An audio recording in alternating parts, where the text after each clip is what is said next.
humans are amazing. I mean, there's so much beauty in humanity. We often hear narratives that are highlighting all the horrible things that are going on in our world. And as we know, we are powerful creators, and where we put our attention is what expands. And I think that there's wisdom and power and intelligence in highlighting the beauty of humanity, because there's a lot more beauty than what is considered. Wealth is the company you keep.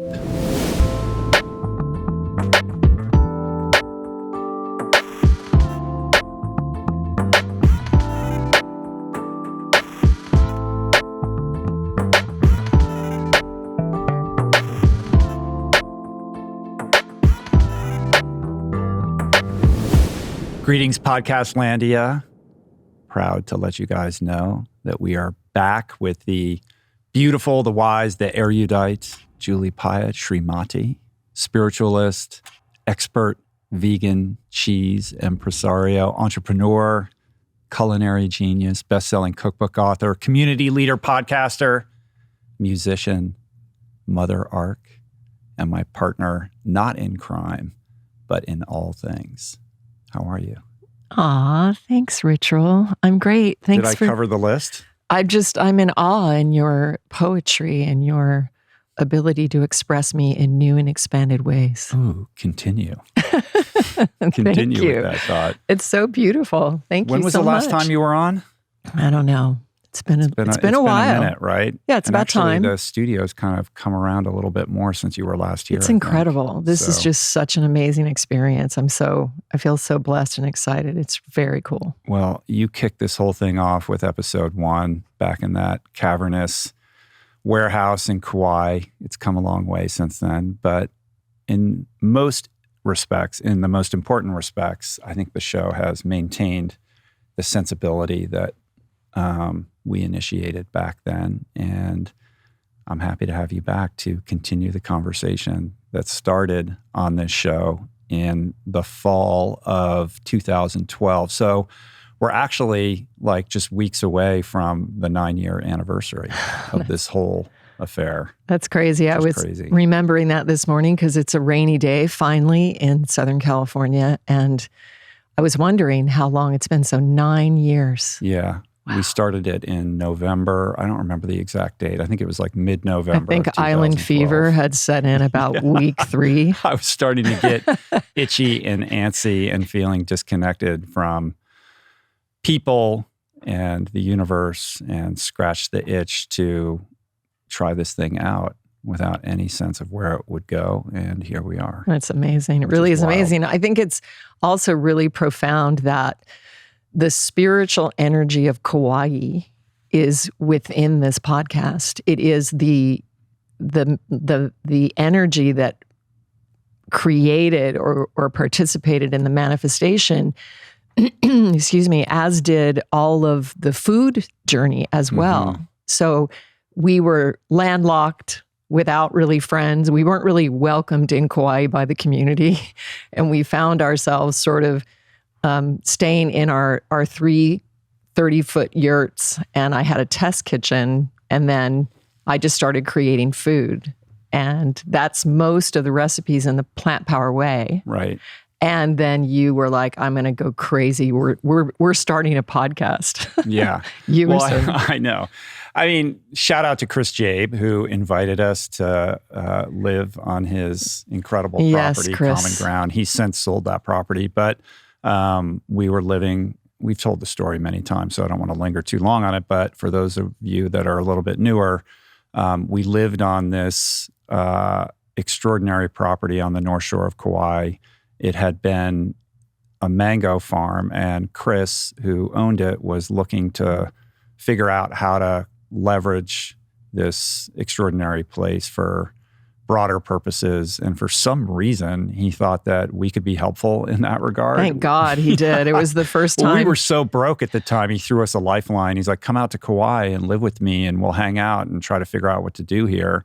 And we were like, okay. And before we knew it, like in a very short period of time, we had essentially relocated, thinking that we were going to lose our house because we couldn't pay our bills. And he kept us afloat. And that became the crucible, like the incubator for so many beautiful things. Yeah. So really, Chris J. Chris J. was very instrumental in the direction, unbelievable. The trajectory of our lives. It's unbelievable what an influence he had in ways that I'm sure he can barely appreciate in terms of being a catalyst for everything that we've birthed. And I think the lesson in there is that you never know. Like people will come into your life and gently kind of nudge you in one direction or the other, that then over time, it only becomes evident, like in the rearview mirror, like what an impact those people have. Yeah. And I think we're all visited with some form or another of individuals like that. Makes a profound impact. But I think it's related to, I just want to tell a little bit more about that story because it's very relevant to how I'm interacting with the creation of food right now. And we, at the point in time that Chris came into our lives, our house had been put in foreclosure, and I was sort of out of my ability to stall anymore. And I was very devastated, came home and told all you guys, I was like, we're going to lose the house in like 30 days, it's going to be gone. So I came home and I had one of those moments of feeling sort of lost and disconnected from spirituality and God, and like, how could this be happening? And I remember Saul David Ray, who's an amazing yoga teacher in the LA area. He reached out and he hired me. He said, Srimati, will you cook for my Thai yoga retreat? And he said, I can pay you pretty well. And so I remember leaving, and I just told you, I said, there is no way that we are being moved out of this house without an opportunity. It's impossible with the amount of heart and presence and how much we had gone through and how bonded we were and committed to really serving our heart. And so I remember going up there just feeling completely in a state of, I don't know, like I don't know anything. Like if this is happening, I was doubting all of my instincts. And so I just decided to literally put all of my energy into preparing food for this Thai yoga retreat. And maybe one of the few times that I was single focused, because I do so many things, but I really stepped into this as a sort of seva or service. And the food became activated with something that was beyond my ability to create food.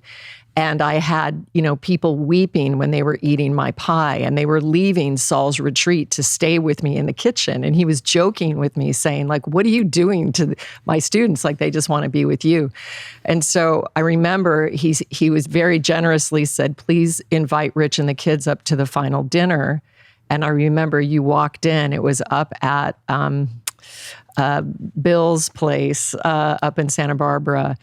Casablanca? No, that's not it. Casablanca. That was it. Yeah, I remember that. Yeah, I remember that place. It was like a really cool sort of Art Deco sort of place. Anyway, and you walked in and you said, "Have you read your emails?" And I said, "No." And you said, "Go read your email right now." And I went and read my email, and Chris Jabe had replied to an email that I had sent him 2 years prior. And he said, I want to speak to you and Rich. I'm halfway through the book and we want to meet. And 10 days later, he was sitting in our living room having a meeting with all of us. So it was a very sort of profound demonstration about how when you step into devotion at that level and abandon your personalities, ideas, and trajectories, just how beautiful life can. Yeah, there's many layers to this idea of surrender, right? So one of the lines in Finding Ultra is that when your heart is true, the universe will conspire to support you. And I believe that, and I've seen that play out in so many people's lives. And I felt like when I put Finding Ultra out, that my heart was true and the universe would conspire to somehow figure out a way to support us in this, mission. And nothing was happening, right? The phone was not ringing.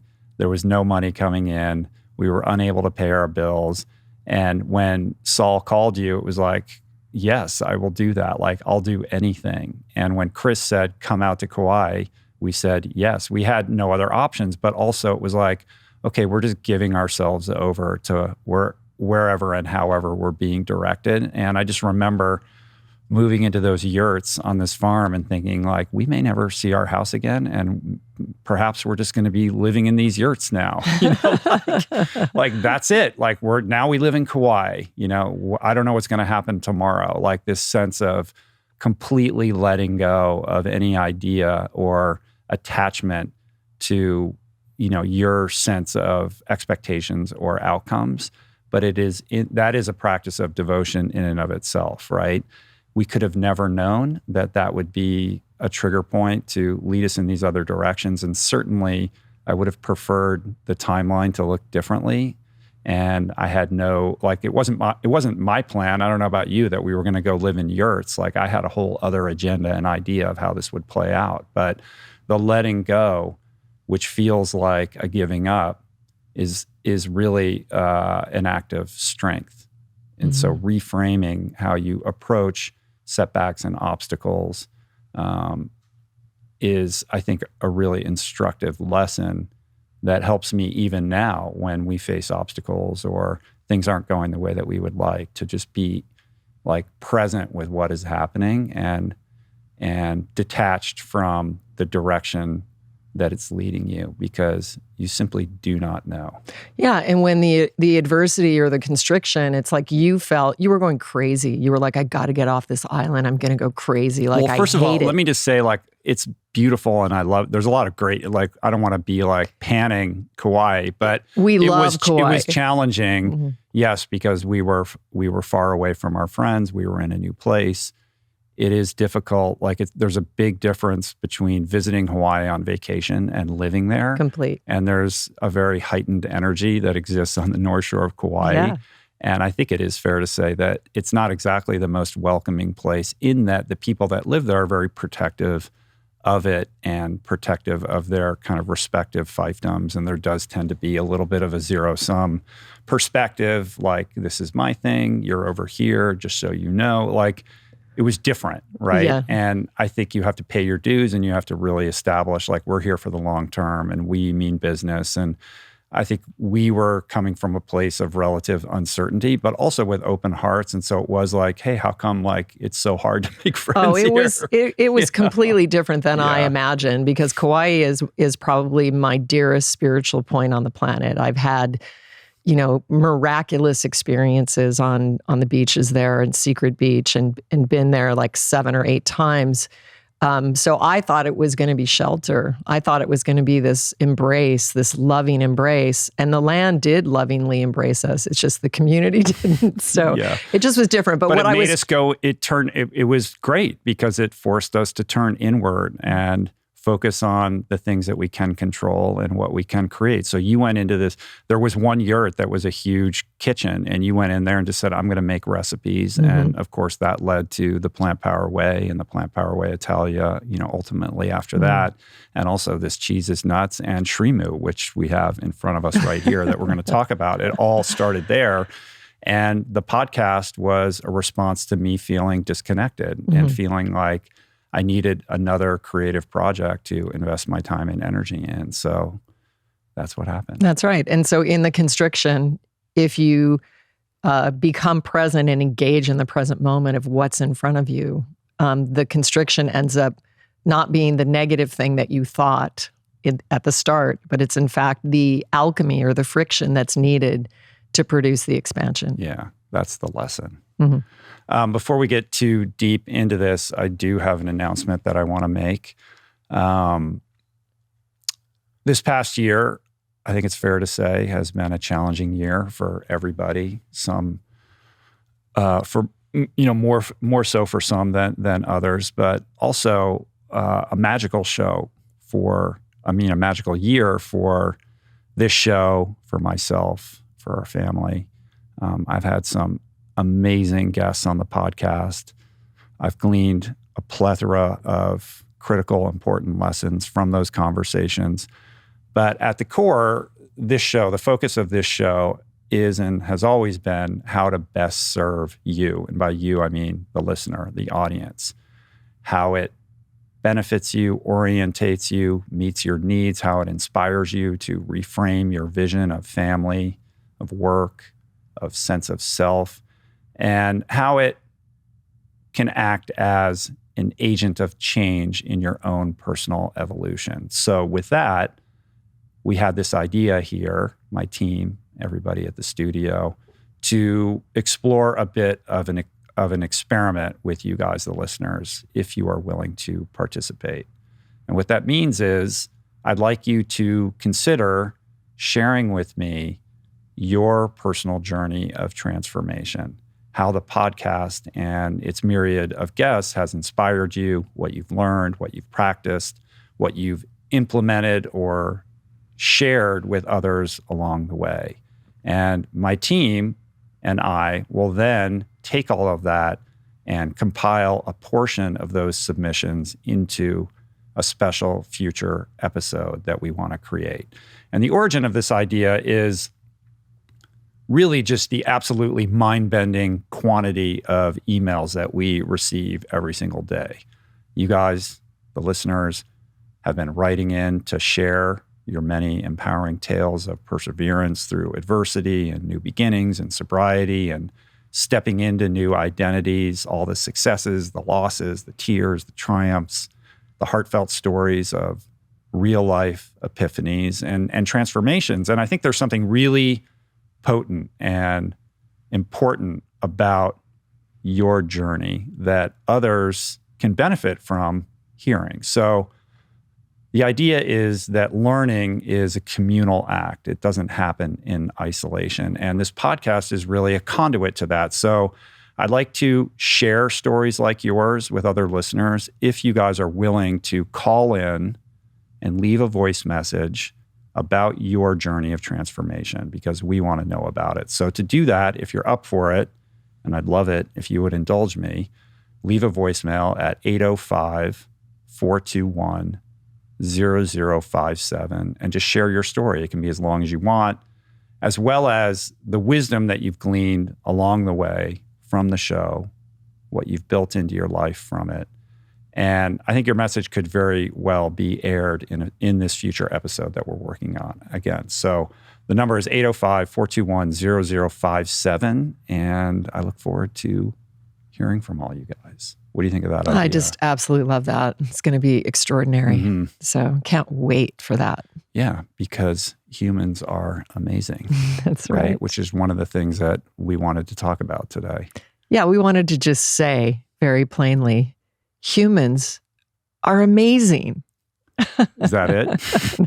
Expound. No, just because I really feel, and you really feel, I mean, there's so much beauty in humanity. I mean, humans are just, they're all individual and unique and resilient and creative and courageous and empathic and loving and feeling. And, we often hear narratives that are tearing down the negative or sort of highlighting all the horrible things that are going on in our world. And as we know, we are powerful creators, and where we put our attention is what expands. And so I feel that, through this timeout that we've all gone through in the last couple of years, we've even come to appreciate our friends and our community even deeper. Not only our close friends, but also our extended communities, even on social media or through the podcast or through different mentorship groups or the Shrimu community. And I think that there's wisdom and power and intelligence in highlighting the beauty of humanity, because there's a lot more beauty than what is brought up for review or, to be considered. And I think it's sort of the human tendency to feel justified pointing out everything that's wrong. And then there's something within the personality or the ego that feels like, oh, see, I'm right. How wrong is that? And this is so wrong, and this is so wrong. And so I just think it's a wonderful time. We're all alive in a body. Hopefully, if you're listening to this podcast and you're breathing, you have the privilege of being alive, the privilege of being connected to this podcast, and just to highlight the beauty of humanity and how all of us have something so meaningful to bring and offer and share. Yeah. Wealth is the company you keep. And humans are amazing. And I think right now, if you're watching the news or you're scrolling on social media, you get the distinct impression that we are extraordinarily polarized, that there is this breakdown in our ability to communicate in a healthy way. There is this division that's being exacerbated by various narratives out there. And we're rewarded for sharing our angst and our disagreement and for tearing people down rather than trying to rise each other up. Mm-hmm. Not to say that all of those things aren't true and they don't exist, because that is part and parcel of our culture right now, which makes it confusing, I think. But in my experience, when I'm out in the world or when I travel or I'm walking down the street or I call a friend, these are not the experiences that I'm having one-on-one or when I greet people. Like, I am nourished by being in the world and sharing honestly with the people that I'm close with and meeting new people. Like, there's such a gap between my lived experience and my digital experience. And I think it's a reminder to tip that scale a little bit and try to live your life a little bit more analog. And I'm really, connecting with this in a bit of a more profound way than I have historically. And I think that's a result of the pandemic on some level and being forced to isolate for so long. And now that, we're able to kind of be in the world a little bit more than we were, 6 or 8 or 12 months ago, I'm just much more appreciative of those interpersonal, interactions and relationships that I have than perhaps I was prior to the pandemic. I've always been somebody who, is fine being alone. I like the silence. I need that, quietude to recharge, and never really appreciated how important being with other people is. And I went into the pandemic thinking I'm going to be fine, and ultimately, like so many, ended up profoundly kind of lonely, in that isolation. And so now that we can kind of be in the world a little bit more, I've made this commitment to myself to really engage my friendships a little bit better than I have in the past, and to say yes to things that ordinarily I might, say no to or shun off because I have my way of doing things. Like with training, like I like to train alone, and like I don't really want to go with anyone else. But now I'm saying yes to communal group kind of training activities. I've been going to Laird and Gabby's house and doing the pool workout, which isn't really, sort of traditionally part of the way that I approach my physical routine or my training. But I've been so nourished just by doing physical things with other people. And it's just made me a happier person. Definitely. To do that. And I think turning 55 is like my birthday the past Happy week. Happy birthday. Thank you. Have a few thoughts on that. Please share. Some of which I shared on Instagram the other day. I mean, mainly gratitude. We talked earlier about kind of a little bit about the arc that we've been on. I mean, now we're in this very privileged place where I get to wake up every day and essentially do things that excite me.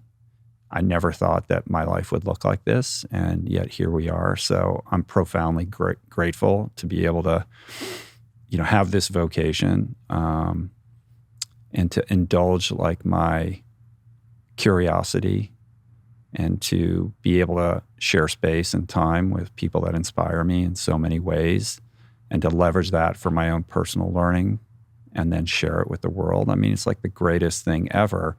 And as I shared on Instagram last week, like, if this is it, people always say to me, like, what's next? Or what are you building? Or what's the vision? Or what's the dream? And, I have ambitions. And as I said on Instagram, there are roads that are still untraveled and things that I want to express and do. But if it's never more than this, like, it's good. And if I was to not wake up tomorrow morning, like, it's a life well lived. Mm. So I feel very grateful.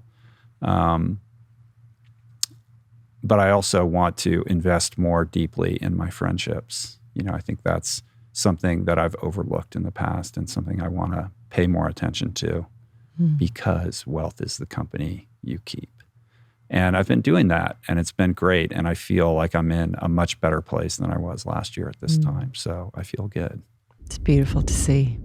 Sorry to interrupt the flow. We'll be right back with more awesome, but I want to snag a moment to talk to you about the importance of nutrition. The thing is, most people I know actually already know how to eat better and aspire to incorporate more whole plants, more fruits, vegetables, seeds, beans, and legumes into their daily routine. Sadly, however, without the kitchen tools and support, very few end up sticking with it. So, because adopting a plant-based diet transformed my life so profoundly, and because I want everybody to experience some version of what I've experienced, we decided to tackle and solve this very common problem. The solution we've devised, I'm proud to say, is the Plant Power Meal Planner, our affordable, all-in-one digital platform that sets you up for nutrition excellence by providing access to thousands of highly customizable, super delicious, and easy to prepare plant-based recipes. Everything integrates with automatic grocery delivery, and you get access to our amazing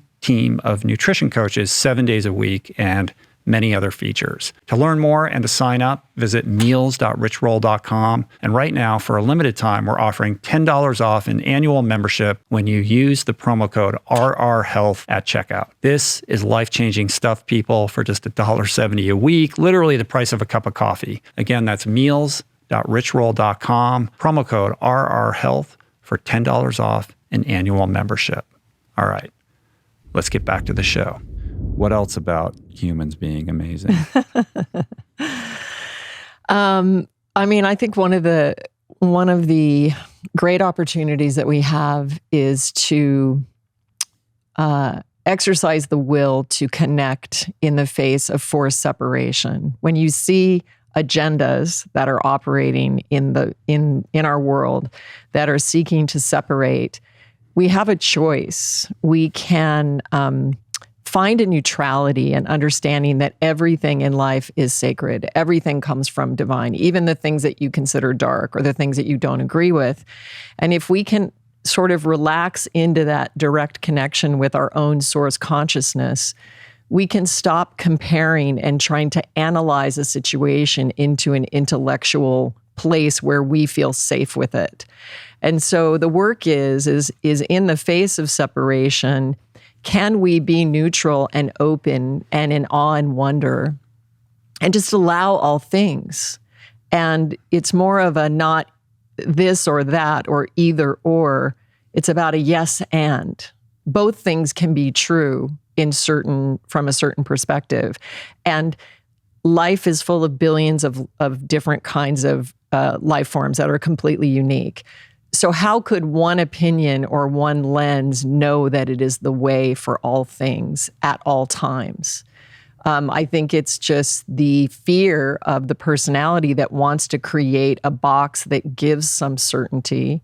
And I think many of us know and realize now there is no certainty. And there really wasn't ever certainty in that way, but we had things sort of in a place where we could be in that illusion. So it really is what you and I just described, is in the constriction, coming into the present moment, activating neutrality, understanding that everything comes from a sacred place. It is all part of the play. And we can find a way into transformation by going into the separation rather than running away from it or turning away from it. We can have the courage to go into the experience with that neutrality. And if we're lucky, we're probably going to learn something or expand or soften or experience something that maybe we never imagined. Mm-hmm. This has always been true, but everything feels so heightened right now, and the stakes are high, and people are on edge. And practicing what you just spoke of becomes much more challenging. We're all very easily triggered, and we all have our cognitive biases and our respective worldviews. And this has been a challenge for me. I mean, you mentioned like resisting the impulse to default to your intellectualization of an issue based on, past experiences or history. And I find myself doing that. And we've had many conversations about that. Like, how can I approach dissonance from a perspective of openness and empathy. And it requires a lot. Like, it is a very challenging practice to apply in real world scenarios. That is true. And that is what is being asked of us right now, because it's not letting up. Like, we are transforming. It's not going back to the way it was. And so we are being required to expand our ability and to do more than what we normally would do. And many of these patterns are just defaults. It's not even the real you that's doing it. It's just a pattern of sort of a habit in a way. And so you can choose a different habit. You can choose a different act, a different emotion, a different state of being. And, it always sort of is surprising to me with the way that we are in our humanity, full of amazing things and full of faults or things that, sort of are not as expanded. And how does one person feel so justified judging another system, like so absolutely?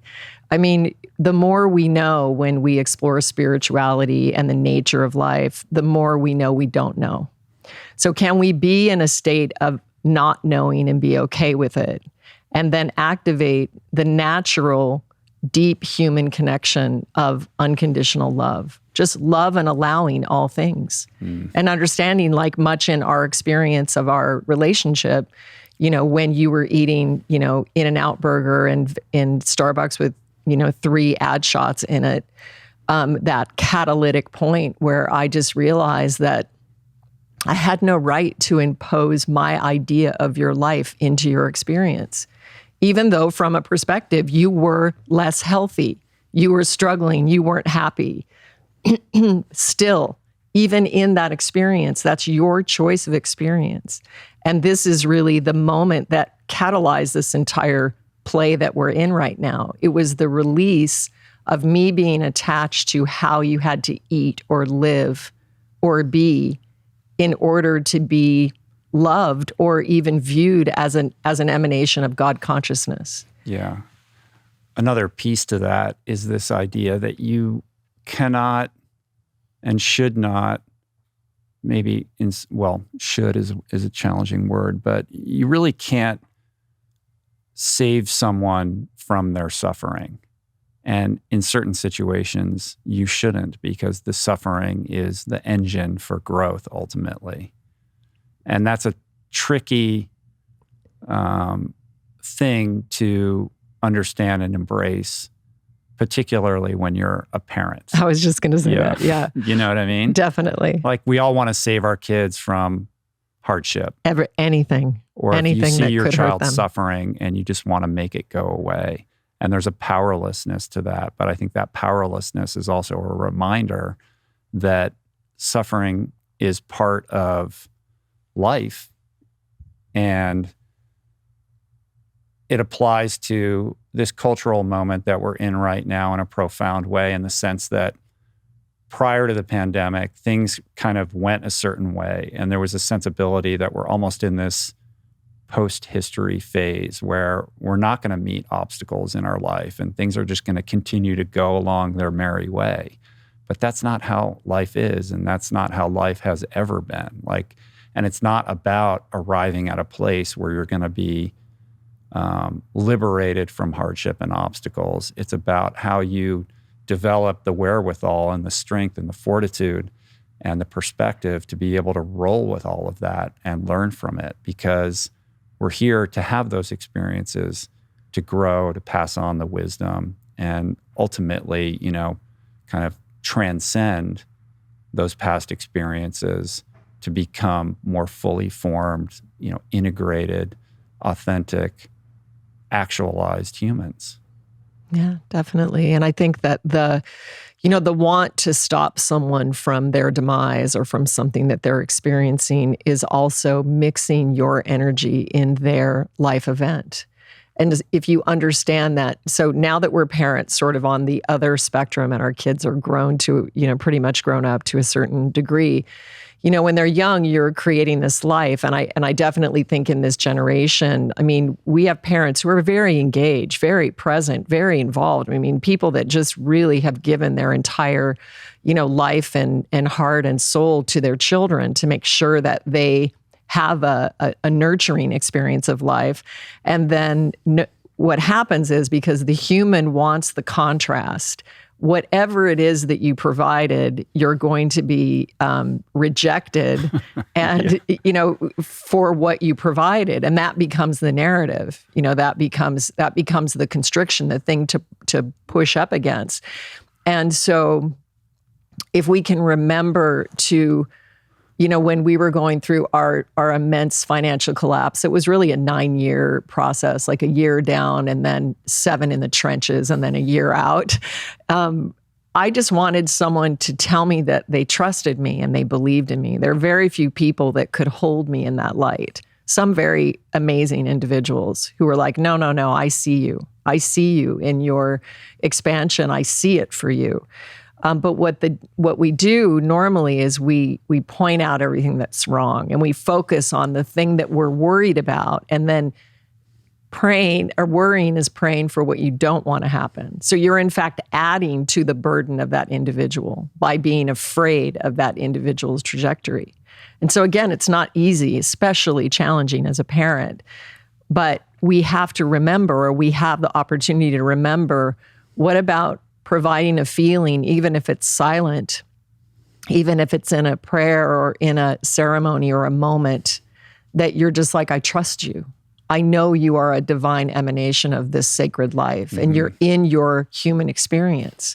And so I'm just going to hold that for you. And I'm going to try to remove, any drugs or knives, I mean, there's still another human element to that, but just this ultimate trust of really understanding that every human being will have their experience. And, we've shared many times between us and on this show, it's a lot of what your show is. It's the adversity that catalyzes the trajectory. And oftentimes in life, the beings that really have a quite expansive journey have a very extreme spectrum. Like taking like Charlie Chaplin, he was an orphan on the streets and his mom was insane. And look at what that being did in his life. But usually when it's that big of a trajectory, there's an equal dark trajectory or intense trajectory that creates this friction. Mm-hmm. It's challenging for me. I mean, I grew up, you spoke about worry being, a prayer for what you don't want to have happen. Like I grew up in a household where, worry was like very in the forefront of my upbringing, along with, a fair dose of enmeshment and expectations and things like that have created this sort of imprint on me and programming that I see myself repeating at times when I'm not mindful and present. And what's so interesting about that is, despite all the work that I've done on myself and, this tremendous, amount of growth that I've experienced through really devoting myself to transcending past experiences, I still find myself repeating these patterns. Like, yes, the contrast, the child will want to define themselves in opposition to whatever pain point they identify as a childhood trauma that reared up in their upbringing by dint of their parents. I'm no exception to that. I was raised in a certain way, and I'm like, I'm not going to be like that, and I'm not going to raise my kids like this. And I love my parents. It's not about that. But despite all of that, now at 55, I'll find myself saying things that my mother would say, or indulging in an emotional landscape that is very characteristic of her, DNA. And it's you who will often say, you're doing that thing again, and it's very unconscious. So the point being, like, it doesn't matter how much work you've done. These things are so deeply imprinted on us that it requires like a tremendous amount of awareness and consciousness to catch it when it's happening and to have that moment of pause or repose to kind of course correct when it percolates up. Well, I mean, there's nothing like a child's, dark night journey that can catalyze more evolution within the parent. Right. And that's, part of the, one of the things that you always say is like, our kids are here. They're our teachers. Our evolution is being catalyzed by their experiences. Yeah. And just when you thought you had it all figured out and got really comfortable, then they start pushing those buttons and you're just like, what is going on? Yeah, because I'm like, I'm going to be the cool parent. I'm going to be hip to everything that's going on. We're not cool. And it doesn't matter what you do. Like, you will not be cool and you will not be tapped into whatever it is that they feel is interesting or important. At least, it should be that way, and that's awesome. Yeah, exactly. I mean, they need to differentiate. That's just the way that it is. And it won't be like that forever, because I really do think it does matter all of the other present moments where as parents we were there and really did care and we're really, did our best, So I think holding that neutrality. Yeah, it's not for the weary. I mean, it's intense. We definitely in the pandemic, we had some major stuff going on in our living spaces.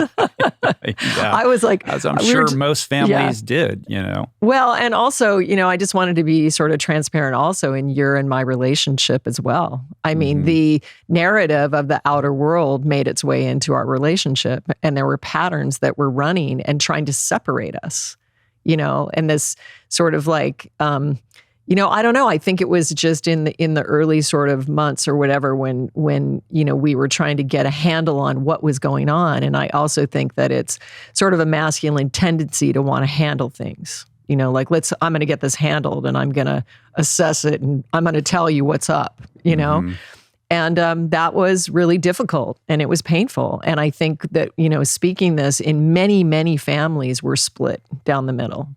And luckily, in our case, we have a good enough foundation that we were, in a lot of love, and we were able to stay neutral until, the landmines had been, disarmed, and we could come closer together. Yeah. But it's been a very, very intense moment for all of us. And so again, on your birthday, you and I went out for a date, and we had some really beautiful time together. But the main communication of that was, I wanted to speak to you. I didn't want to write you a card. I wanted to speak to you, and I wanted to tell you how I feel about our life and our relationship, and about, what we've experienced together, understanding that if either one of us transitioned at any point and we were no longer here, I didn't want to leave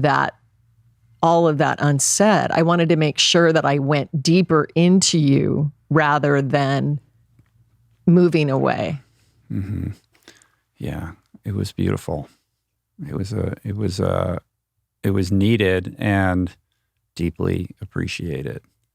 And I think as a couple, we've been together since 2000, been together like almost 21 years at this point. I can't remember when we got married, but I always just think about when we first got together. 2003? I think. Yeah. 2003, right. July 12th. Right. You were pregnant with Mathis. Yeah. Right. Mm-hmm. So it was 2003. But 2000 is really, we've been together ever since then. That's a long time to be together, to maintain, a level of intimacy, to keep things interesting amidst raising children, building businesses, all the like. Most relationships don't make it. People drift apart, and we're both here to grow.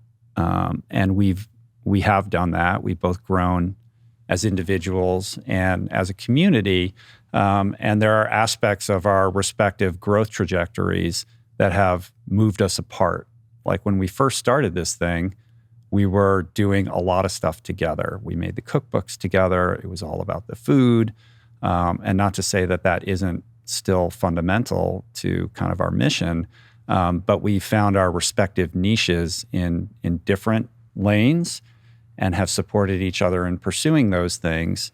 And I think on some level, it's made our relationship a little bit healthier because we have things that we care about and we can support each other in. But because we're not as enmeshed or as integrated as we were before, it then requires a lot more attention and work to make sure that our relationship doesn't become transactional and just about logistics and what does the calendar say and who needs to go where and who needs to get picked up. And we've gone through extended phases of that. Like, I'm not saying that we're perfect in any regard with that. Like, I think that our intimacy suffered, particularly through the pandemic, as a result of survival instincts and just getting through the day and making sure that everyone was where they needed to be. But my birthday and the date that we had has really been a powerful reminder to help us return to that special place and remember that everything that we're doing is about our intimate relationship. It all comes from that. That is the crucible upon which, we're able to kind of do what we do in the world. Mm-hmm. Yeah, and I had just come back from teaching my sacred sexuality retreat in North Carolina, so it's a good Boone. Pivot to like talking about sacred sexuality. Yeah, well, I mean, I talked about on the podcast a couple times about the fact that, we've been together all these years and that there has to be an evolution. Like, we have to go to the next thing. We're not going to just be Rich and Julie in the way that we were static, and we were never static, but, in that version, it has to keep evolving. And I think what the retreat was amazing. It was beautiful. We had a beautiful group of people and very profound experiences. And it's really a spiritual mission. It's a spiritual activation into the embodiment of all that you are. And then understanding that you can use this sacred force, this sexuality, as a creativity or a spiritual force to shift things in your life, to create things, to heal the planet, to change the weather, to heal your body, to do all kinds of things. And so it was a first off, and it was really cool. It went extremely well. And one of the things that became clear to me as I wrapped up this amazing experience was that you and I are here for the evolution, and that is the most important thing. And you have been and are and will always be one of the most profound human experiences, probably of all of my lifetimes. What we have done top five, easily top five. Okay, good. Easily top five. What we've done together is profound, and it's in spite of us. I mean, you have two individuals who are extremely different, like just in our natural orientation. The fact that we got together, that you were coming out of a marriage, I was coming out of a marriage with young kids, and that we were able to go through this financial collapse, this extreme pressure. It was not a short amount of time. I mean, 9 years is not, it's kind of interesting that it's 9 years of the podcast. You always say 9 years, and in my mind, you're like, I'm really? Like, I don't think it was 9 years. Yeah, it was. I think it was. 2007, maybe not. 2007 was the slide down.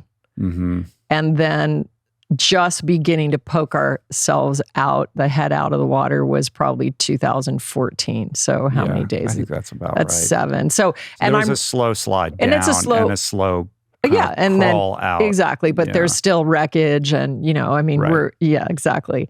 But I guess I wanted to have said that to you. I wanted to have plainly expressed that to you.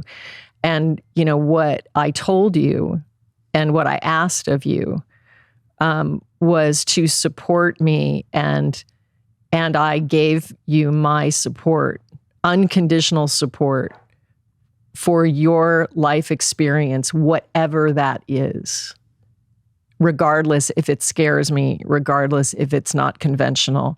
It's what do you need to evolve? What is next? And I think we have to be brave enough. If we're going to be together for this many years, we have to be brave enough to face what scares us, what might change in the relationship. But we don't have to let it, we don't have to let it die, or we don't have to kill it, or we don't have to, we can breathe life into it in new ways. And relationships are changing. I mean, we're on a completely new frontier. And, I will be with you till the end of time for whatever it is that you are up for, even if it scares me.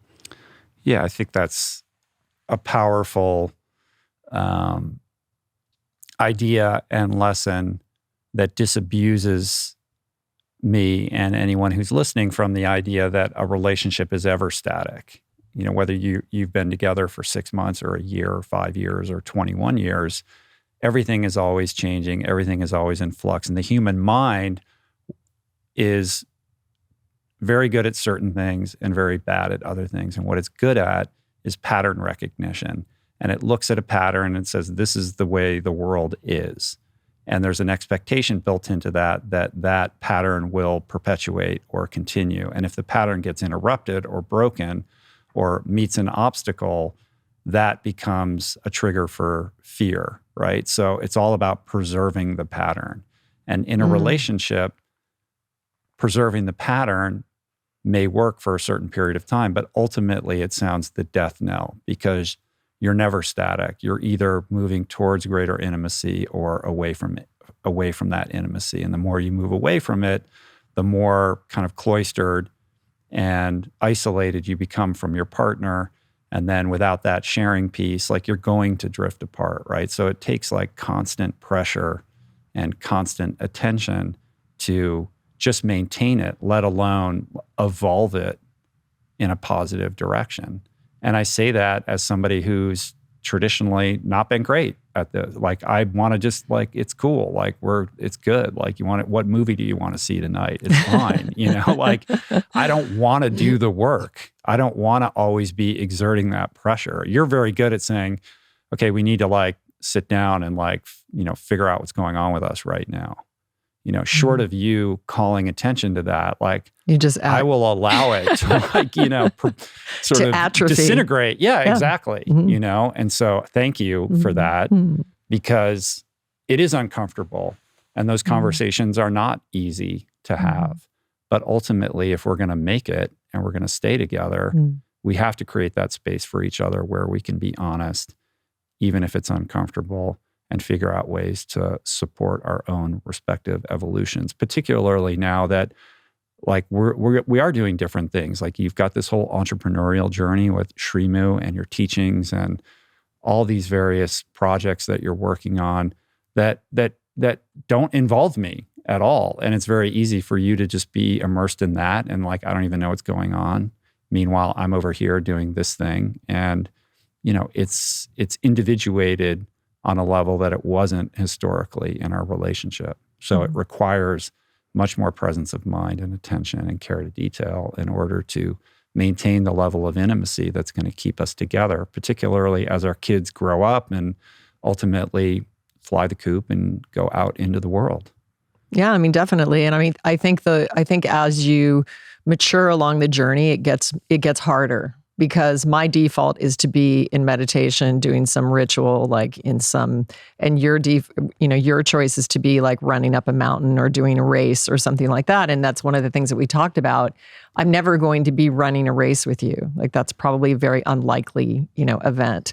And, you're unlikely to be, diving into ritual and ceremony the way that I do. So how do we commune with each other and how do we go deeper into who the other person is? But it takes presence and attention and desire and a lot of love and a lot of unconditional, neutrality to be in that space. Yeah. We joked the other day that, so when we go on this date, and you're like, I have things I want to tell you, right? And we're sitting there and you're like, first of all, happy birthday. And then you're like, but there's this big buildup to like what's coming next. And I'm thinking, is she going to break up with me? She's going to say happy birthday and then tell me she wants to have a different life now? Like, what is going on? No, it was very emotional. I was very emotional because I hadn't been able to talk to you for a very long time in a very deep way. Because of all the sort of narrative that was literally, it infuses our life and seeks to separate us. It seeks to put a wedge right now. That is the agenda, is to separate us. And so we have to dig deep to not do that. And at the end, it's like, I know if I left my body, you would not feel that separation from me. And I know that if you left your body, I would not feel that. And so can we get to what's really real? Can we leave all this stuff to the side and can we get to what's really real? And just be that for each other. I mean, as soulmates or partners or, lovers, if we aren't here for each other at that level, then what is and who is? And we can make that choice, So you just taught this retreat on sacred sexuality. Mm-hmm. So the first question is like, how important is the sexual piece? And kind of ancillary to that, for somebody who's listening or watching, who is in a relationship, perhaps a long-term relationship, that does feel stagnant, or they feel like they're struggling to have that intimate communication channel with their partner. Like, how do you counsel somebody to reconfigure their relationship or take actions that can, get the two people in better sync with each other? Well, I feel that it is entirely a solo journey, in fact. And so I've renamed the word masturbation, one of the ugliest words in the English language. It's not a good word. It's and it's by design, by the way. So calling it like self-communion, okay? And really taking the little Snickers. So I knew you would laugh. He's laughing. No, but it's true. It's like, the thing is, it's your body. It's your force, right? And if we knew it was the most powerful force, the most sacred force, how would you treat it if you really understood that? If you really understood, our society treats it with pornography and violation and abuses against people, and it's been vibrating in a very low place for a very long time. But I also feel like it is a complete emergence of something we've never known before. And so the first thing is to get embodied in your own form. Do you receive yourself as a divine being? Do you understand that you are, consciousness? You're a fractal of this great mirror that's walking through life, expressing yourself. And can you receive yourself with that love? Because if you can't really receive another with that love. So the workshop kind of went like this. First of all, we're doing yoga. Again, I'm just going to take this opportunity to mention that I have the iFit series is coming out. Right. There's 4 yoga programs that I've done. They were absolutely amazing to me. They treated me with such reverence and freedom and creative support. Blew my mind. I was very touched by this experience. But anyway, I've done 4 series. And so one is about trauma into your treasure. One is about grief into awareness. One is about embodiment for immunity. And one is about living your most heroic life. So I'm saying that because, again, going back to the foundation, a core yoga practice is key to really being able to embody who you are. And it's just not the same as running. It's just not the same. It's a way to access yourself, to gain the awareness of the greater you that is always there, that is observing what's going on in your life. And it is profound. So I would highly recommend finding a yoga practice and exploring through that. Then we went back to what's behind Me Too. So we just looked at thousands of years on the planet. Thousands of years ago, the feminine energy was literally ripped out of the spiritual history of our planet, completely annihilated. And I make the joke that I thought I was a modern woman because I read in Cosmopolitan magazine that I could have an orgasm like when I was like 14. And it's a joke. Whenever you want. It's a joke. I mean, it's like women only got the right to vote like a minute ago. Like, this has been the planetary setup, okay? The good news is that setup is over. So now we are in a different age. It's no one's fault. It's not about being mad at the masculine. It's about us calling ourselves and reimagining how we are in relationship, and both masculine and feminine existing within us. So balancing those two energies. We then did a holotropic breathing practice, which there's a little taste of this in the iFit series. We then walked a spiral it was a technology that I had sent over from Dom and Her that was activated with this very powerful energy. So we spiraled in and out of this form that was created. And then we had a fire ceremony in the evening. And then the next day was about bringing ritual back into our sexual spaces. So it was about processes and drawing energy up into your heart and infusing your body with the sexual energy, and how to make it a beautiful thing, and how to really take that moment to make sure that it's reverent and that it's beautiful. However, also remembering that the human experience is the whole spectrum. So we're not just going to have sexuality as an angel in a white robe type of thing. Like you're allowed to play in the spectrum of between consenting adults or with yourself, whatever that is. I'm not here to tell you what that is, but I'm saying the intention of going into it, that this is a sacred force. And so how will I use it? How will I treat it? How will I cultivate it? How will I interact with it? And what does it really mean? And when I do share it with another, who and in what circumstance and in what way will I share that if I knew that it was so precious and so amazing? And then the final thing, we did a yoga nidra, which is taking your awareness around the body. Again, I have little snippets of this all in the iFit series. And then we did a journey into returning to a time when we all used ritual in our sexual experiences. And then we did an open eye meditation on the geometric form of the solar feminine, which is from the template, Jiva and Juliet Carter. It's a form that you spin with a light and you interact with it viscerally with your body. And the final step was a self-initiation of each person going in the mirror and meeting themselves and being blessed and just seeing yourself as divine. So it's really a spiritual activation of embodiment, and this community, it was very beautiful. They really got a lot out of it. And it's the beginning, because we all have to rewrite the way that we're going to interact with this energy. How many dudes were there? 2. 2 dudes. There were right? actually 3, but one left. There was 2. Yeah.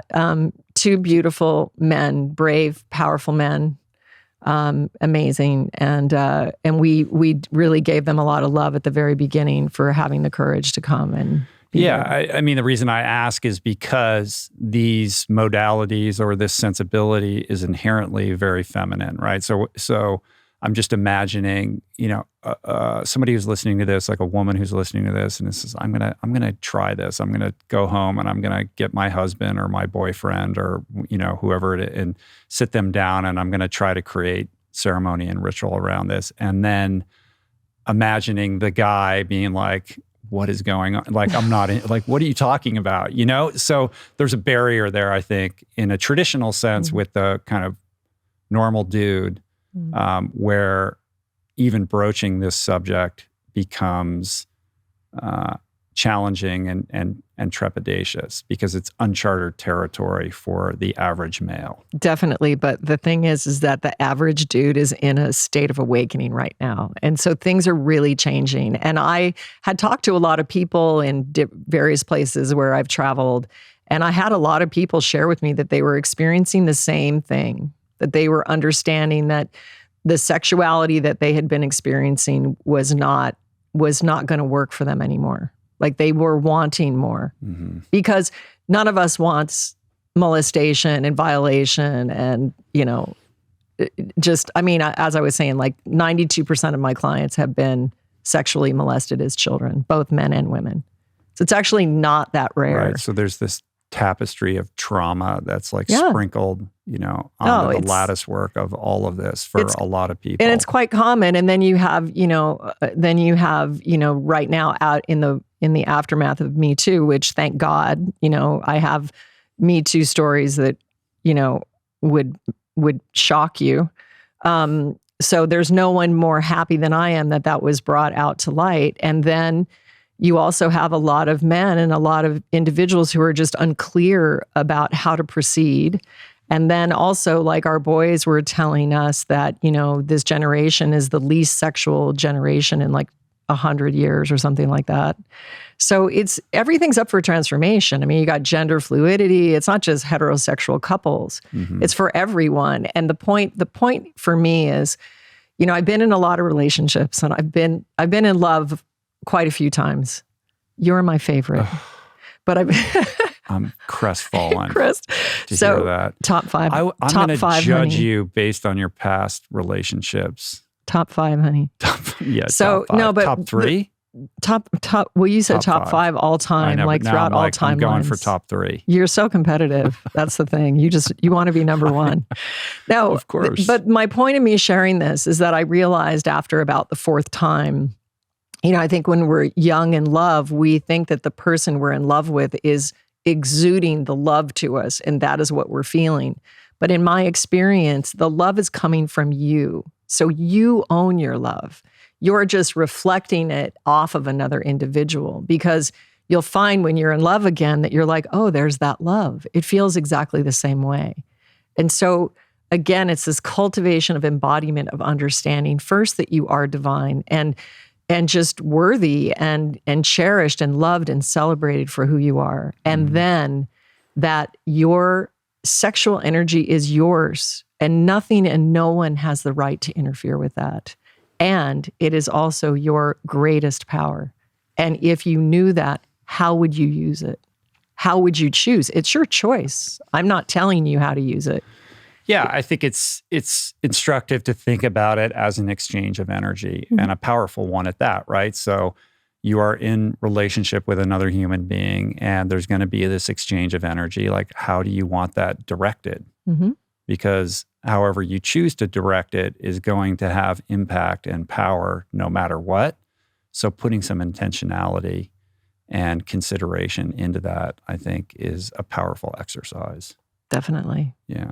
So, welcome to the sacred sexuality chamber. I know. And I'm excited for this iFit course to come out. We should say, for people that don't know, iFit is like this digital platform subscription service for all manner of health, wellness, fitness programming. It's sort of like Peloton. You get they have like a treadmill and a bike and stuff like that have these big screens. And when you subscribe, you're able to access like this library of stuff. And what's amazing about this company is the level of intentionality and production quality that they're bringing to this program. I mean, when they came to our house to film this series with you, I mean, it was like we were filming a feature film. I mean, the crew, how many people were in this crew? I mean, there were multiple cameras and a crew of like 40 people and like a whole wardrobe. I mean, it was unbelievable. And then you went to Italy and filmed there as well. Like there were multiple locations, international.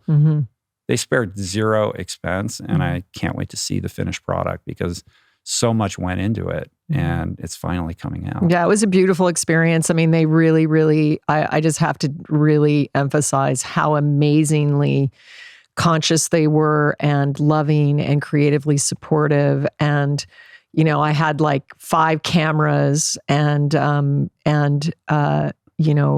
when I began the series, they gave me a dozen roses. When I ended, they had a dozen roses. And I was in every shot. So I shot 4 series back to back, which is quite physically challenging. How many days? It was 5 days shoot. So there were 5 days and I did 4 series. Yeah, 5 days at our house. And then we went to Damanhur and we filmed inside the temples. So I had a cinematographer, actually 2, who came and were with me. And we filmed all in the temples of Damanhur, and it'll be intercut with the pieces. And they have these mirrors where your instructor ends up in the mirror.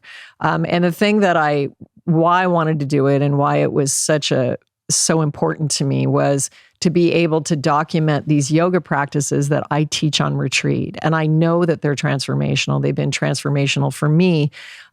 just one of these series could shift your life drastically. And they honored me. They said, do it exactly the way you want to do it. They weren't trying to edit me at all. Right. And you're like, are you sure? I'm like, are you sure? Because I have, the spaceship coming. No, I did. Yeah, I really did it. I mean, it's really what I teach on retreat at Plant Power Italia. For all of you who wouldn't have the opportunity to go there, or that just wouldn't work for you, check out the iFit series, because it really is a full encompassing experience where you'll get a taste of like some Qigong, some Yoga Nidra, some holotropic breathing, definitely some activations and prayers and meditation like I do on my spiritual mentorship platform, Water Tiger, and then just really great asana. So again, they have the titles, which is what they're sort of designed around. And, one of the things that many of us are facing are the exit and transitions of our loved ones. And if we haven't been open to spirituality, often it is that kind of loss that, if we're lucky, may render us on our knees and allow us to seek what is beyond this life. And I spoke to a very dear friend of mine, and an interior design client and dear friend of my mom's, my beautiful Rosie. And her daughter died suddenly recently, and she's just devastated. Like, the grief is just crushing her. And, this is a very real thing that we are going through right now. And I will tell you, the yoga practice will give you shelter through that. It will help you and guide you through your own process.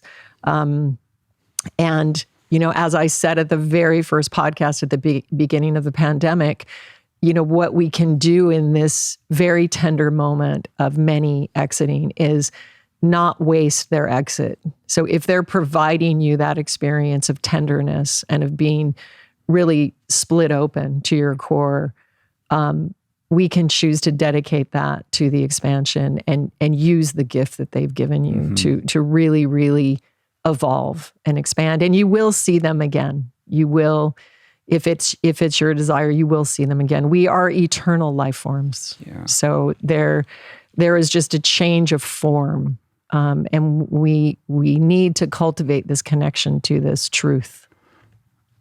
When you were sharing that, I was thinking about those extraordinary photographs that our friend Magdalena was sharing on Instagram of her mother passing. Yes. Recently.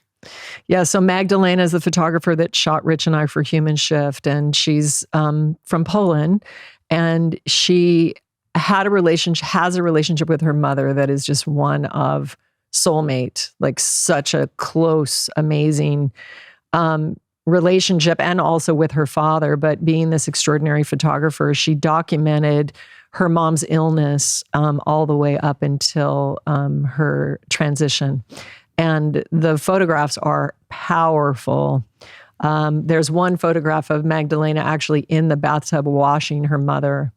And it's this connection between child and mother, and the lens of death and really becoming old, and how Magdalena was able to just celebrate and embody and love her mom through all the phases. It is truly a beautiful, beautiful love story that she has documented. Yeah. Magdalena Wozinska is her last name. She's an unbelievable photographer. Yeah, She's love super her. cool. You can find her on Instagram at Magda Wozinska Studio. Her photographs are amazing. See, brilliant, amazing human. Yeah.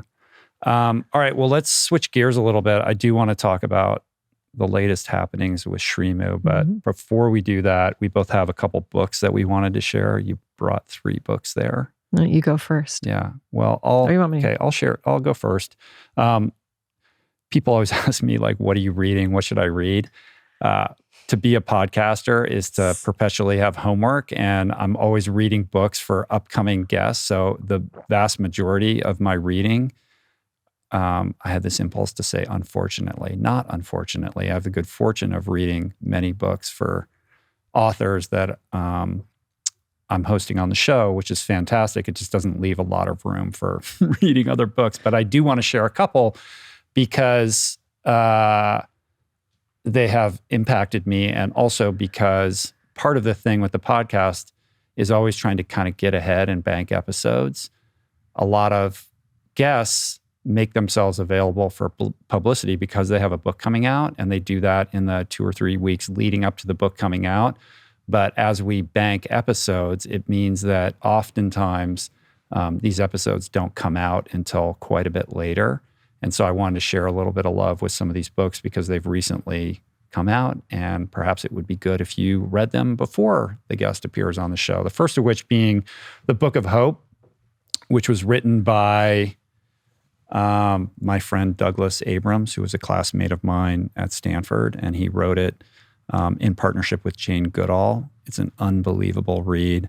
And the second in this global icon series that he's doing, where he shares space with amazing people and engages them in long-form conversation and ends up creating a book out of it. The first of which being The Book of Joy, which was the result of conversations that he had with Bishop Desmond Tutu and the Dalai Lama, and that became this massive bestseller, and he's made this documentary about it that's hopefully coming out soon.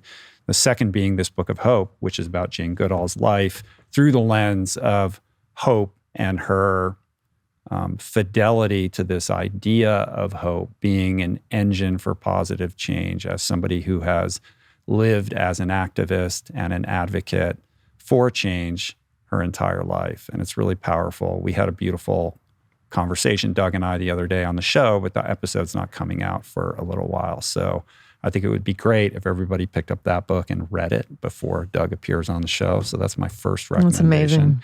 That's amazing. The second is The Proof is in the Plants by my buddy Simon Hill. Simon. Simon is the host of the Plant Proof podcast.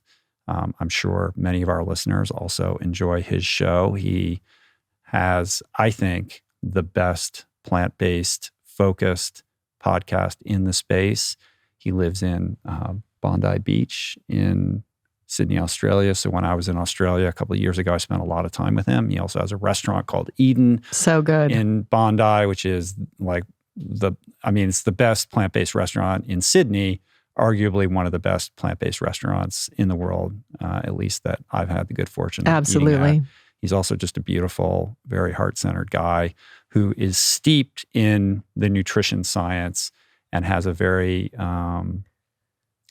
very kind of compelling but gentle way of talking about nutrition that I think is really helpful to a lot of people. And he put it all in this book, The Proof is in the Plants, which is a very plant-centric, plant-forward take on why we should be eating more plants in our diet without getting into jingoistic kind of labeling about what you call your diet or don't call your diet. So for anybody who's interested in that kind of nutrition deep dive, definitely pick up the book. It's been out in Australia for a while, but it just arrived on our shores more recently. So that's my second one. The third one is Forward by Andrew Yang. Andrew being, of course, the guy who ran for president in the 2020 election and more recently had a mayoral bid in New York City. He came on the podcast last week, and I think that episode's going up in 2 or 3 weeks or something like that. We had a really fun conversation. I think he's a really original thinker when it comes to politics and kind of shaking up the status quo with interesting, creative ideas about how we could uproot some of our systems that aren't working. And I really enjoyed that conversation. I think his book is really fun, regardless of what your political affiliations are. It's really not about partisanship. It's really about ideas. And I just found him to be really engaging and fresh. So that might be another one to pick up. Awesome. Love those. What do you got? What do I got? Something quite different. I wanted to give a shout out to Anita Kopatz for her debut book called Shallow Waters. Anita and her husband Sheldon and children Sadie, Tila, and Mayan were part of our homeschool experiment back in the day. And they are just magical and full of light. And Anita is an amazing priestess and healer and shaman. And she was raised, her mom was connected to the mystical arts of life. And Anita is a light to the world, and she has just written this book about the African mysticism and connection to spirituality. Michael Beckwith says, Shallow Waters personifies the diasporic journey of African spirituality. This story is a powerful call for people to return to their roots. And the little intro, it says, in this stirring and lyrical debut novel, the Yoruba deity of the sea, Yemaya, is brought to vivid life as she discovers the power of Black resilience, love, and feminine strength in antebellum America. So I'm really just so happy for Anita and love her so much. And this is a family that is very, very dear to us and very much a part of our journey through raising the kids. Then I have Lauren Duke's debut memoir, which is called Shithouse. And I met Lauren. It's the best title. It's such a great title. I met Lauren actually at this Living Tea retreat that I chefed for in Telluride. And we ended up traveling back together to LA, just met, and we had a very long time to talk because we flew and then we drove together in the car. And Lauren has just an amazing experience of being raised in a very, I would say, colorful, eccentric upbringing that is full of sort of shenanigans and her dad being in prison. And she told me a story where she actually stole cars with him when she was 15 years old. Lauren is unapologetically vibrant and has just gone on a journey through yoga. So she's the founder of Gather in Encinitas, and she's an amazing Anusara yoga teacher and just a really real individual. And we, like I said, we had a long time together. And when she was describing the book to me, it reminded me of the memoir Glass Castles. And I love that memoir. And I think I mentioned it before because like Rich and I were kind of similar to the characters, like if it had just been dial clicked like a little more to the extreme. But they ended up making a movie of that book. And I have really high hopes for Shithouse. I think it's an amazing lively story of this extreme experience of life and the constriction and someone who really journeyed her way into an evolution. And it's also sort of part self-help. So it's prescriptive, where Glass Castles was just more of a drama. So anyway, I'm excited for Lauren for that. And then I got to meet Joanne in real life. And Joanne Molinaro. Yeah, she actually brought her book, The Korean Vegan. She is just such a dear human being, so much love and creativity. The photographs in this book are just exquisite.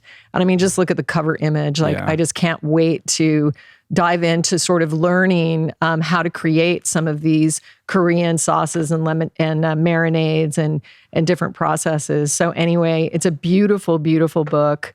And Joanne and I are going to do some fun stuff together. Yeah. But she's a doll. She's incredible. The book debuted at number 3 on the New York Only Times number 3 bestseller list on the New York in Times. The how-to, like, sort of self-help category, like behind Atomic Habits, and then some book about dogs that was number 1. I don't so get that, but I guess people love dogs. Yeah. But congratulations to Joanne for that. It really is a beautiful creation. And what's cool is that she is just at the beginning of this amazing journey. I mean, she only started her TikTok at the beginning of the pandemic. That's crazy. She's in the starting gate of what is certain to be a brilliant career. And I can't wait to see what she has in the works and what she's going to be creating. I mean, she only just walked away from her law firm job like a couple weeks ago. It's very exciting. So now she has the bandwidth and the ability and the resources and the support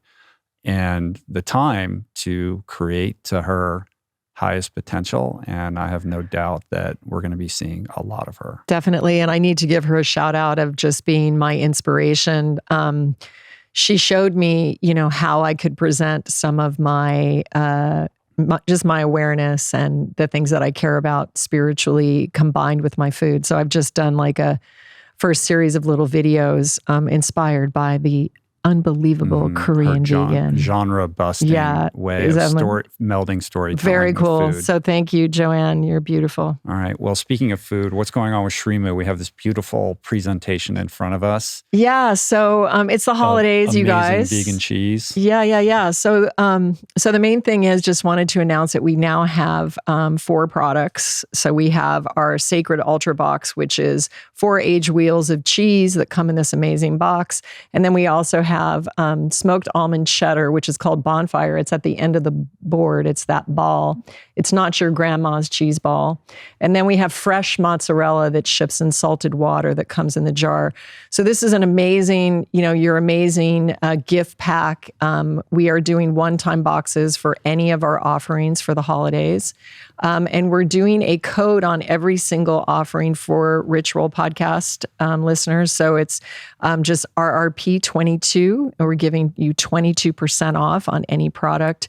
Can I do that on your show?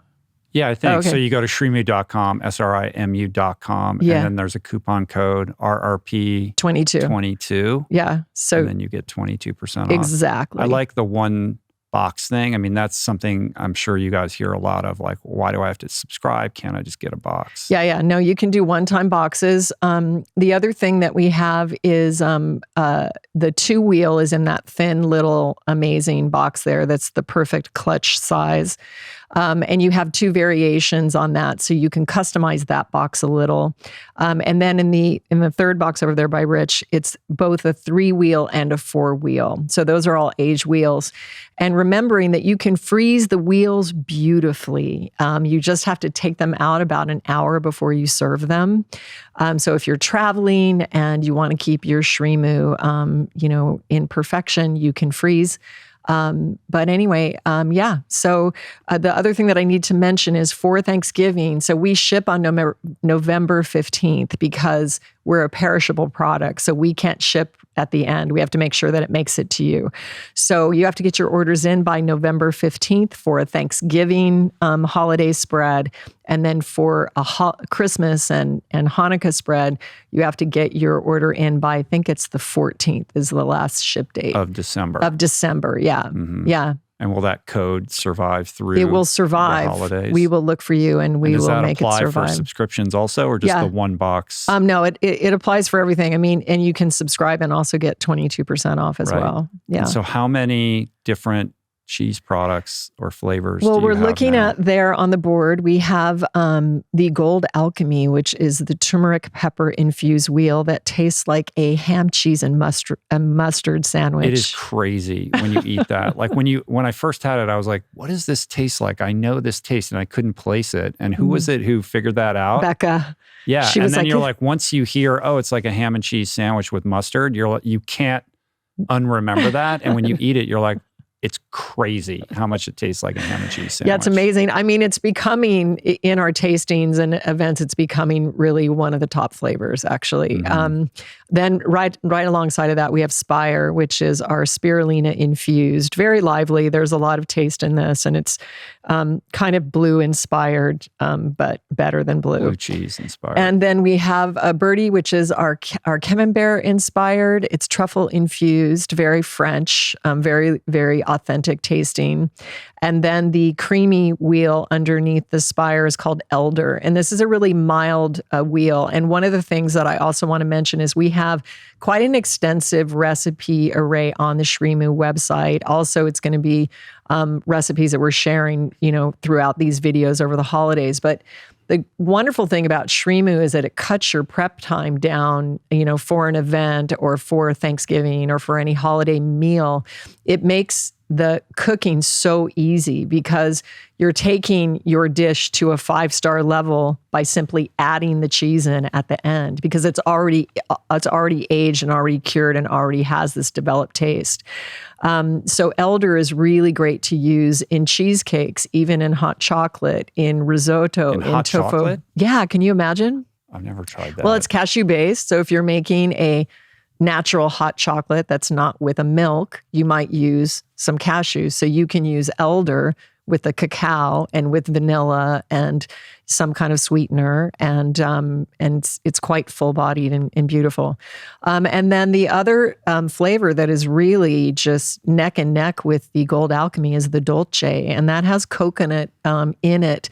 It's creamier and just has this pure flavor. And a lot of people really, really love that. So, but in the box, this is the only box that you can get the fresh mozzarella, which is really one of Srimu's most profound creations. The larger box for people that are just listening. And I really encourage you to try it because it's really next level. It the is mozzarella. It's so next it comes level. suspended in like a solution, In right? water, In crystal water. salted waters. Yeah. And there are these balls. They're beautiful. And they're great. Like they're a perfect caprese salad, just fall down on the floor. Like it's better than mozzarella. I'll just say it's better than mozzarella. Yeah. I mean, a couple things just from we eat tons of this stuff at home, obviously. Like we have a whole wine cooler next to our refrigerator that's like 6 feet tall that normally you would put wine in, and it just has cheese wheels in it. So there's constant experimentation in how to use this. And the first thing I would say is that on that prep time thing, like you see these wheels and you immediately think like crackers and wine or something like that. And certainly it has that purpose, but it can also, although it's not a sauce, it can be used almost as a sauce. Like you kind of weave it into pasta to make like a fettuccine or something like that. Like it does have a melting point to it where it becomes like a creamy sauce when heated. And it just adds that like zing to anything that is unbelievable. And the second thing is for people that haven't tried it yet, but have some experience with like vegan cheese or like plant-based cheese. I don't know about you, but like almost all, if not, maybe not all, but like the vast majority of what's available to the public in this space is pretty fucking bland. And it all kind of tastes the same, even though there's like, oh, here's like Havarti and here's they all kind of taste the same. This is not that. Like you really have outdone yourself. This is like art as food in so many ways. And the flavors are like unbelievable. And it's always so fun when we have people over and you share it with them for the first time. Like their heads explode. They cannot believe that there's no dairy in this cheese.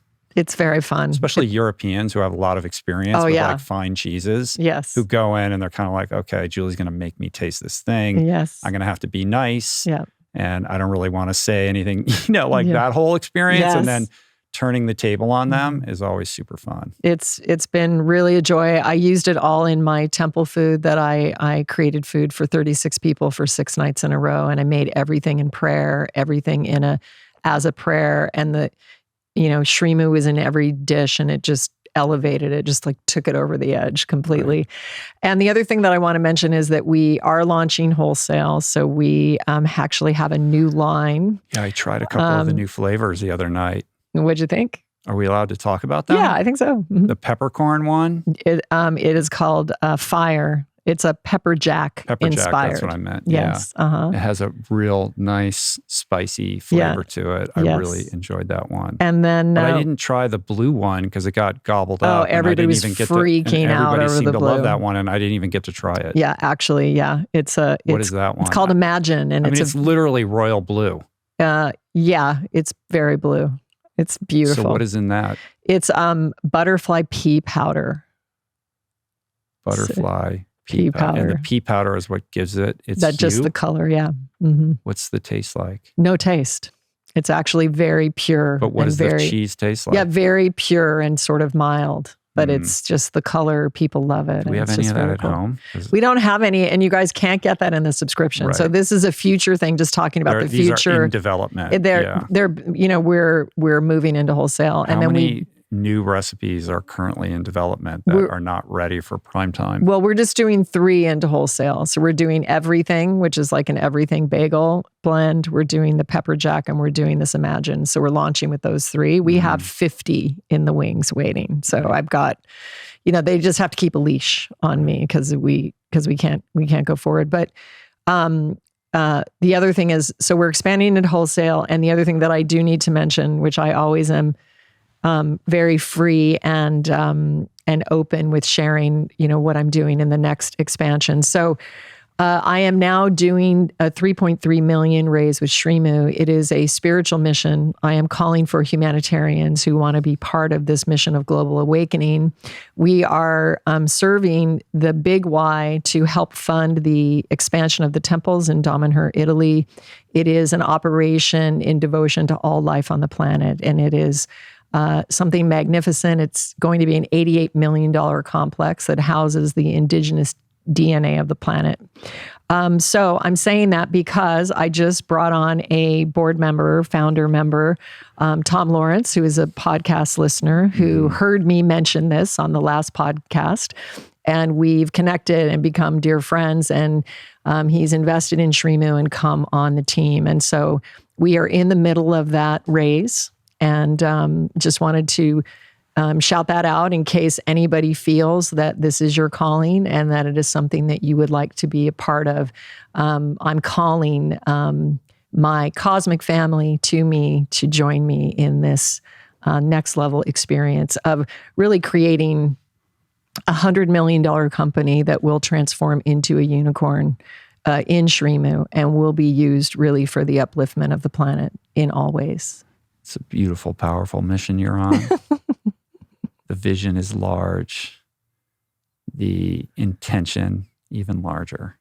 So I love it. It's been really cool to watch you create this thing out of whole cloth, and instructive and powerful for me, for you to hold that vision and execute on it. It's been really cool. And you've built this incredible team.